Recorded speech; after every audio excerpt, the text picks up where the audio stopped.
ये जो इक्वेशन देख रहे हैं आप, ये डिफरेंशियल इक्वेशन का होमोजेनियस डिफरेंशियल इक्वेशन का क्वेश्चन है। ये एक एनसीईआरटी का ही क्वेश्चन है और साथ ही साथ ये सीबीएसई में कई बार आ चुकी है।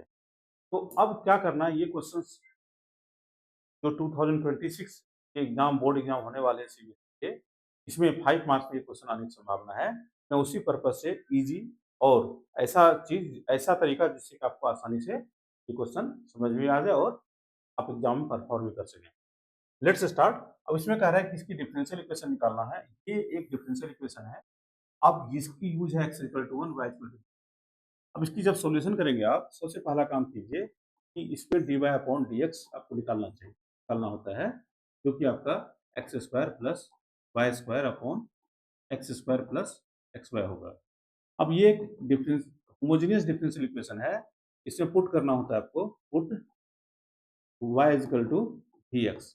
जब इसको डिफरेंशिएट करेंगे आप, ये हो गया dy upon dx equal to v plus x dv upon dx। अब इक्वेशन 1 में y के जगह पर vx रखनी है और dy अपॉन dx जगह पर ये वैल्यू रखना है। इससे क्या होगा, ये जो इक्वेशन होगी आपके v plus x dv upon dx equal to x square plus g square x square, यहाँ पर एक्स स्क्वायर, यहाँ पर v एक्स स्क्वायर। अगला स्टेप में एक्स स्क्वायर कॉमन लेकर आप काट सकते हैं। ये हो गया 1 plus v square 1 plus v हो गई और ये v plus x d upon d x के बराबर होता है। अब अगला स्टेप में जो है, इस v को आप उधर कर दीजिए। इससे जो रिजल्ट आएगा वो रिजल्ट आएगा आपका, ये होगा x d upon d x. ये 1 plus v square 1 plus v minus v हो रहा है। इसका मतलब ये हो गया 1 प्लस वी स्क्वायर, जब एलसीएम लेंगे v minus v square upon 1 plus v हो जाएगा। ये x d v upon d x के बराबर। इनको जब फर्दर सॉल्व करेंगे आप, तो जो रिजल्ट आएगा आपका x d v upon d x, ये हो रहा है 1 माइनस वी 1 प्लस बी। अब यहाँ पर क्या करना है आपको, वेरिएबल सेपरेबल का कंसेप्ट लगानी है। ये हो जाएगा आपका 1 plus b upon 1 minus b और ये हो जाएगा आपका डी भी, यहाँ हो जाएगा डी एक्स अपॉन एक्स। अब कुछ मत कीजिए, इस दोनों को इंटीग्रेट कर दीजिए। जब ये करेंगे आप, तो आपको रिजल्ट मिलेगा। सबसे पहले थोड़ा सा यहाँ फॉर्मेट करना होगा इस पार्ट में।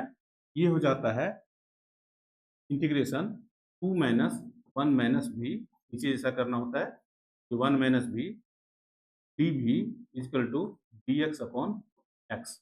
आई होप यू अंडरस्टैंड। इसको जब फर्दर ओपन करेंगे तो 1 प्लस भी ही आपको मिलने वाला है।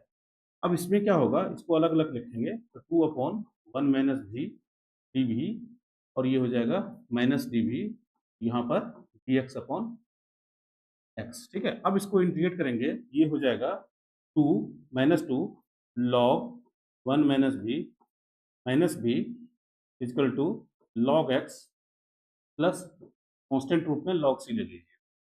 अब इसमें क्या करना है, इन सबको उधर कर लीजिए। ये माइनस भी, दिस इम्प्लाइज ये जो हो जाएगा, this implies minus b equal to, ये जो हो जाएगा log x plus log c और ये हो रहा है आपका प्लस 2 लॉग 1 माइनस भी। ठीक है, ये हो जाएगा लॉग, इसको मोड रखिएगा क्योंकि एक्स के बारे में नहीं पता है कि क्या रेंज है इसका।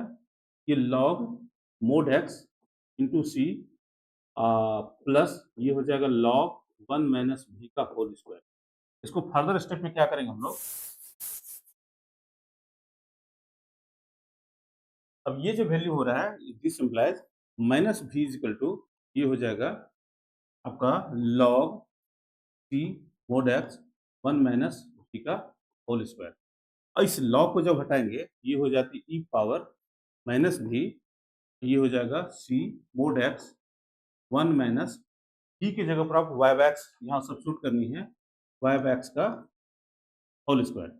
अब क्या करना है, यहाँ पर लिखेंगे भी की जगह पर e power minus y by x equal to c mod x, यहाँ 1 माइनस वाई बैक्स का होल स्क्वायर।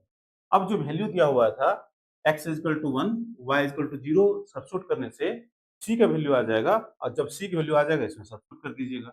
यहाँ क्या करना है, x equal to 1 y equal to 0, ये e पावर क्या हो जाएगा, y 0 है तो ये 0 ही समझिए, ये हो गया c x इक्वल टू 1, यहाँ पे हो जाएगा 1 माइनस 0/1 का होल स्क्वायर, ये हो गया 1, ये हो गया c, ये हो गया इंटू 1, इसका मतलब दिस इम्प्लाइज c की वैल्यू 1 हो गई, तो c 1 हो गई, इसका पर्टिकुलर सॉल्यूशन जो होगा, पर्टिकुलर सॉल्यूशन जो होगा आपका, वो होगा आपका e power minus y by x equal to, ये तो लिखना नहीं है, इसका वैल्यू आ चुका है, mod x 1 minus y by x का होल स्क्वायर, यही आपका रिजल्ट होगा particular solution of this given differential homogeneous equation. I hope ये जो आपको 2 माइनस ब्रैकेट 1 माइनस v करने का जो टेक्निक था, this is the right technique जहां से आप इसको एक आंसर तक, राइट आंसर तक आप पहुंच सकते हैं। Thank you.